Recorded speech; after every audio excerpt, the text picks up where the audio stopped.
our guest is ready to go, and I want to bring this question right to him. Zack Wheeler joins us right now from the Philadelphia Phillies. And first off, as we do, Zack, on this show and no other show on the planet, 10 years of service time, baby. Clap it up. Let's go. Congratulations. Thank you. We know what that's all about, man. I'll get to that in 1 second. I just wanted to ask you, is Trey Turner, your teammate, the coolest dude in Major League Baseball? Slides alone probably win it for me. Yeah, slides alone, put him up there at the top, that's for sure. Awesome. What about Schwarbombs? Four bombs, pitch bombs. Bryce? Yeah. You're gonna say Turner over Bryce? Uh-oh. Oh, Bryce is my guy. We got team detention going on here. Yeah, I might have to hear from that later. I don't know. We got a good group of guys there. Give me the lowdown. So, and for anyone that hasn't heard about this before, 10 years of service is a huge deal in Major League Baseball for a variety of reasons and benefits and celebrating. So what happened on that day? What did the team do? And how excited are you about hitting a number like that? Yeah, hitting a number like that's very special. Doesn't happen a lot. I was joking around with Nola the other day. I've actually just pitched 7 years in the big leagues. I've got 10 years of service though, so kind of cheated the system there, but a lot of DL time, but it's whatever. I got 10 years and very happy to get that. Like you said, there's a lot of perks that come with it. And I don't know, it's very cool. And, the guys, I don't probably eat the healthiest, but, I don't eat like total crap. But the guys, they brought in McDonald's after the game. So we had a bunch of cheeseburgers, a bunch of nuggets, and a bunch of fries for everybody to, eat. Are you into that? You love a good, what would you go to? What would be your go-to fast food purchase? Oh, man, it was tough. McDonald's tastes the same every time. You can't go wrong. Okay. Go get a large fry, get a couple cheeseburgers, 10-piece nugget. Yeah. Do you dip the fry? Like, do you ever get like a milkshake and dip the fries in the milkshake? Or you're not one of those guys? You're not exquisite. You're just regular much. Georgia. Yeah, that's too much. That's too much? Yeah, too much effort. I heard Real Muto set that up. Is that true? And does he like that too? Yeah, I heard he set that up too. I told him thank you just in case. I didn't necessarily ask him, but yeah, he's my battery mate and he knows me pretty well. So, I'm pretty sure he did order that for us and worked with our strength staff, and I'm sure they're happy to order that for everybody. I'm sure the strength staff was super juiced about that. They were like in the back crying because you guys are having a good meal and you're not eating like broccoli and dried asparagus. But it's protein. Burgers are protein. Absolutely. Burgers post-game too? Yeah. Absolutely. You need that. I'm so glad that you got that. But my question is, when JT comes out to the mound, are you more excited after he's done talking to you because you get to see his calves walk all the way back? Like, are there better calves in the game than that? No. Very impressive. It's unbelievable. Very impressive. Like does he use them right though? Like, does he ever like have a hoop in the clubhouse that he like dunks on fools and then he like flexes his calves? Or do you send you like if I had calves like that, I would be always wearing shorts and I would always have my pants up and I'd be taking pictures and sending them to people. Does he ever do anything like that, or is he not? He always wears shorts around the clubhouse. That's for sure. He doesn't go pants up much, which is kind of weird. If I had those calves, I'd be wearing pants up all the time. You can see him through his long pants anyway, so I guess that works also. Yeah. But he shows him off a little bit. He's sexy. He is so sexy. Anyway, continue. Wheels, do you like when because we got two catchers hosting the show today? Do you like when your catcher comes out to have a conversation with you, and does it ever truly help you? It helps me more, slowing things down at this point. It's kind of just taking a breath. As much as I don't want them to come out there, it's probably best in certain situations. Come out, settle me down, talk with me, ask me what I want to throw. I say, I don't know. It's up to you. And then they get back to the conversation. Incredible. You don't know because you're just like, whatever you call, I'm that good. Because I've caught guys that are your level type of, fringe on the way to Hall of Fame types of pitchers, that it really, for me, it felt like a lot of pressure. Like, I'm like, oh man, this guy's really good. If he sucks when I'm catching, I'm never going to play.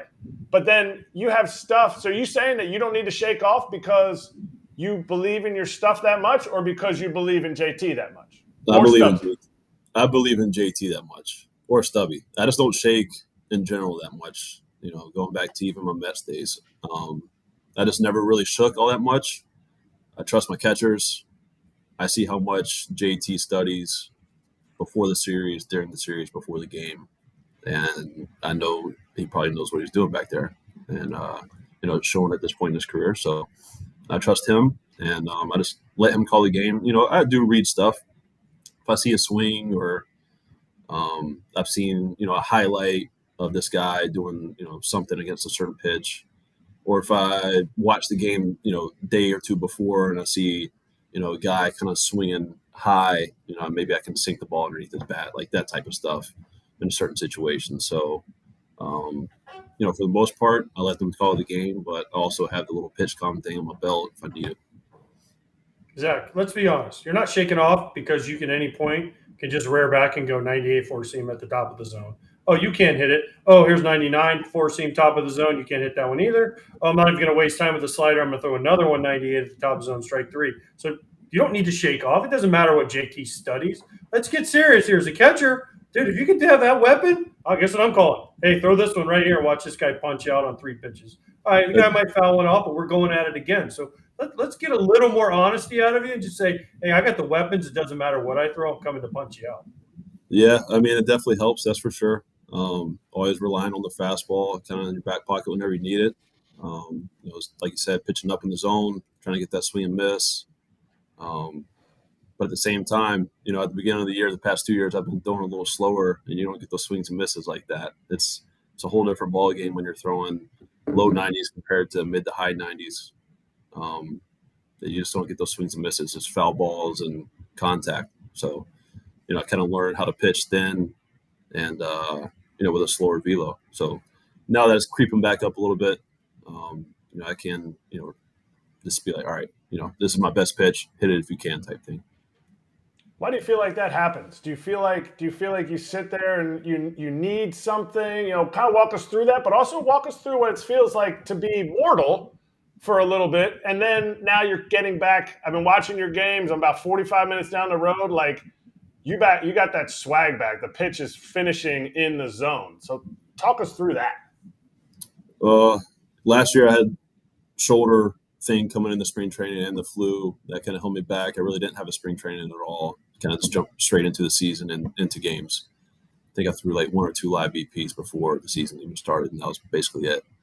And so I just got off to a slower start there, velo-wise. And then once I got going, the velo picked up. And, once you're getting swings and misses, you're throwing the ball where you want it, and the ball is moving like you want it, you feel a little better about yourself and, I guess about your game. So, whenever you're getting the swings and misses, like I said, it just makes it a lot funner, a lot easier, a lot less stressful.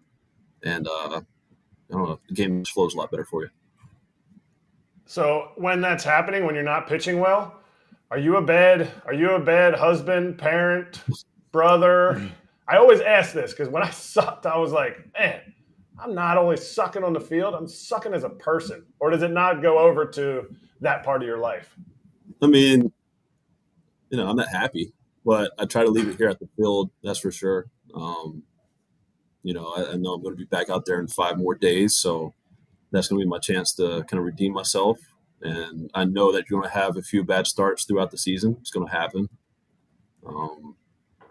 At this point, I'm just happy that I'm out there healthy, pitching every 5 days. How on earth do you guys have on this exact date, same games in? I'm sure you've heard a ton about it from the media and everything. How do you guys have the same record as you did last year at this time? No idea. I couldn't That's tell an you. easy question, easy answer. Yeah. I don't know. I mean, we're just a little inconsistent at the beginning. The starting pitching, we weren't where we wanted to be necessarily consistency-wise. And, just producing, during the game. So, we're kind of wearing out the bullpen, getting out of the game early. But, as the season goes on, you start, a little better and going deeper into the games and just getting that flow, that tempo that you need saves the bullpen, and you need those guys for the long run, especially our guys. I think you got, top 3 bullpen in the game.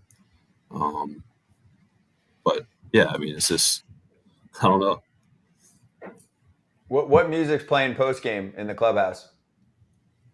What is it? Dancing on Our Own, I think it's Yeah, called. is it? That was my question. So I saw that somewhere, and I'm like, is it back? Like it's back. A thing? Okay. Yeah. Everybody at the beginning of the year in spring training were like, get rid of that playlist. It's second place. It's last year. You got to leave it in the past. You got to come up with something new. And we weren't doing too well this year, so I think somebody played it after a win, and we rang off like 6 in a row or something like that. So, it's good vibes. As much as old as it is, and as much as we've heard it, I guess it's working. So, you got to keep it going. You seem kind of annoyed by it. What would you rather put on? Like, do they ever let you get the iPad? You got 10 years. Not many dudes got 10 years. I stay away from that. That's not all the time. You stay away from it. Sometimes on my game day, I'll go and put something on that, I kind of maybe heard a day or two earlier that I just want to hear. But yeah, I mainly stay away from it. What is it though? What is it? Like, are we going country? Or are we going heavy metal? Like, I feel like you put off like man. Honestly, I listen to anything, old country, new country, rap, early 2000s rap when I was like in high school, new rap, whatever, Frank Sinatra, literally everything. Love that. Hey, a couple questions about the game this year. So, for example, the shift has been severely restricted. I asked Matt Olson, lefty pull hitter, yesterday how much he missed it. He said, not at all. I know you haven't always been a huge fan of it. It's frustrating when it gets in the way of what you're trying to do game plan wise. So how much do you miss the shift? I don't miss it at all. I hated the shift. I felt like I got burned by it all the time. I mean, it's nice when you look back and the guy's standing in short right field and he's catching a ball and throwing the guy out at first base. But, when Freddie comes up there and you throw him an outside fastball and he hits a ground ball where the shortstop's been playing forever, you're just like, come on. Like, I need that out against this guy. Like, I need that. So I've never been a fan of the shift. I like shading maybe a little bit more, but never the shift. So I asked Matt this, and he hadn't answered. Did you have a where were you moment when you found out officially that shit was out of the game? For what, the shift? Yeah, like did you get a text? Did you read it somewhere, a headline, like, and do like a little, let's go? I don't know. I don't know if I was anywhere in particular that I can remember. I'm sure, I said to myself, like, thank you, about time. But I don't know if there's anything more than that. Okay, another question about a word that's being used very frequently this year that these guys don't love. I'm fine with, because I think it does look differently shape-wise. Are you okay calling a sweeper, or do you stick to slider? Because we've had some players that are thriving with that pitch, but still say, like Chris Bassett, right? He was like, nah, screw that. It's still slider. And then other guys who immediately are like, nah, I got to call it sweeper and slider separately. I got a separate slider. It is a slider at the end of the day, I guess, but I still throw both. So I need to call one something else than the other. So I have a slider and a sweeper. Slider, I mainly throw down and into a lefty for like a chase pitch. A sweeper, I can throw to lefty or righty, and it's going to move more horizontal. So they move differently for me. If a guy is just throwing one pitch as a slider or a sweeper, you can just call it a slider because it is a slider at the end of the day. But just to, differentiate which one it is, I need both names. But I think it originally came from the grip. Somebody was throwing this thing and he was calling it a sweeper with a certain grip, and everybody started getting the grip and throwing it that way. And I guess that's where it came from. All right. So where you probably started honing your sweeper, slider, curveball, whatever, who cares? You throw 99 at the top of the zone. This is where you started honing it. Last year, my son, and I don't think AJ's son played there, but down in Georgia, they got to play on the field with your name on it. What does that feel like to have your high school field have your name on it? And would it be cooler if you had your name on one of your rivals' high school fields because you owned them in high school? I don't know if I necessarily owned anybody in high school to where we could do that, but yeah, I mean, it is an honor and privilege to have it on my high school's field. I worked very hard and put in a lot of time to, be the best that I could be. And, the coach there, Coach Boyd, recognized, I think he recognized that and kind of rewarded me for it. So it's always a privilege and an honor, to go back there and help those guys out and stuff. All right, there's two other things I want to take you back to. So let's go pretty far back. Carlos Gomez was recently on our Legends Territory show, and he reflected on being on the other side of that Wilmer Flores deal. It escaped me that you were part of all of that too. And I remember you had a conversation with the Mets about it. Hey, if this doesn't work out, let's leave it. I'm good. I'd like to ride this out a little bit with you guys. What do you remember from all of that as we get close to the trade deadline this year? That's one of the stories that stands out more than anything, because obviously Wilmer was in tears. Yeah. So obviously Wilmer was in New York. I was rehabbing down in Florida, and I was sitting there watching the game, and I just remember all that happening. So I was just sitting down there. It's like, what the heck is going on right now? Because you know how trade stuff is. It's happening. It's not happening. It's close. It's not close. Medicals, this and that, everything possible. So, and you're not hearing anything, especially when you're rehabbing from Tommy John. You're just in Florida and you're forgotten about, so nobody's worried about you. So I was just sitting down there, just watching the game, watching it all unfold like everybody else was. And, I loved the Mets at the time, and I really wanted to be there. And, I thought we had something special with the starting pitching that we had, and I wanted to be a part of that. And so, me and Sandy had a good relationship, Sandy Alderson, and, I asked my agent, I was like, what do you think if I just, texted him or called him? I don't know. I don't really want to do it, but I want to be here. That's how bad I wanted to be there and just be a part of that. So I ended up giving him a call. He was very nice, open, and, we just talked for a little bit and just told him how I felt, and he told me how I felt. I recognize it's a business at the end of the day, and that's perfectly fine. If you want to do it, you're going to do it. To help out your team. That's what you need. So I don't know. We just had that talk and just told him how I felt, and didn't end up happening. That's cool. I love that. Yeah, absolutely. Say what you feel. Especially when you're under team control, there's only so much you can do, like you said. You can't make the decisions for them. But then when you were a free agent, you could make your own decisions. So the other thing I wanted to ask you about backtracking was, how happy are you that you chose where you are now? Not just for the success of the Phils, the friends you're making, but I remember the story back then. There was a little bit more cash offered from the White Sox, and you're like, I'm an East Coast dude. Wife's fam's from around here. You feel even more happy now that you made that decision? Yeah. I mean, I definitely haven't second guessed myself this whole time here. We had it down to 3 to 4 teams that we were kind of choosing from, West Coast, Central, and East Coast. And I think, just Philly, playing against them, being from the East Coast, being around family, and being able to go back home to Georgia and stuff. I think it all just worked out. The fans here are great. I saw that when I played against these guys all the time. I've always liked pitching in the park here. And, we went to the World Series, and that's what every player dreams of. So Wait. What? White Sox? You turned down the White Sox for Philly? I did, yeah. Okay, this interview's over, Zach. I'm sorry. Wish you nothing but the best. This interview is now finished. All right. Explain that, though. This is when people say, oh, you always take the most money. You didn't. I didn't. I stayed. I took less money numerous times to stay with the White Sox because I was already there. Yeah.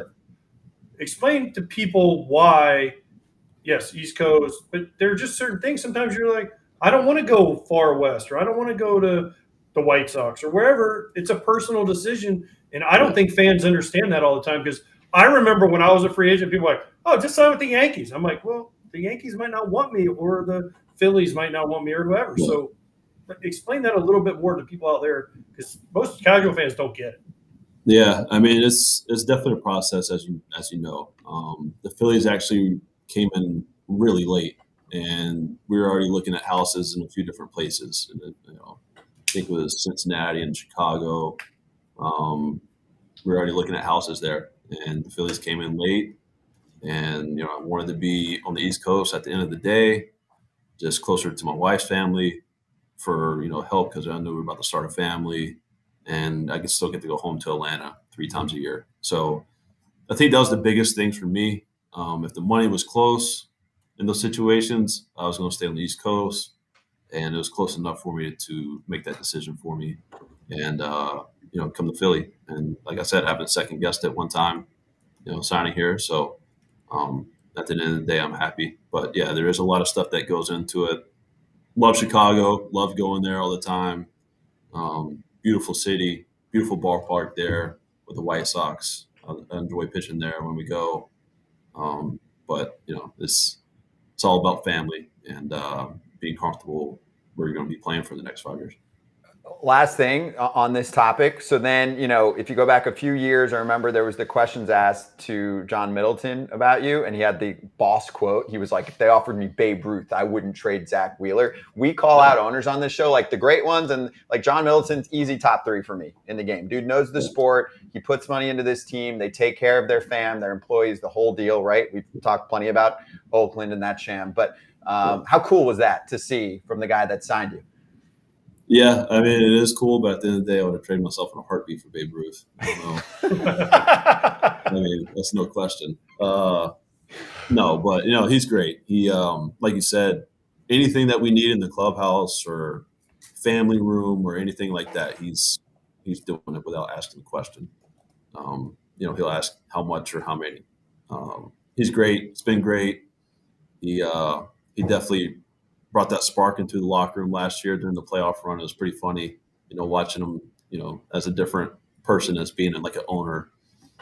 He'd come in there, spray the champagne with us and all that good stuff. So he's a great guy, and definitely looks out for the Phillies as a whole group. It's awesome. I'm a fan. Zach, awesome having you on, dude. Again, congratulations on 10 years of service. We bring everyone on to celebrate that. It's a big, big deal. So keep doing your thing out there, man. We'll see you on the field soon. Thanks, guys, for having me. Appreciate it. Appreciate you.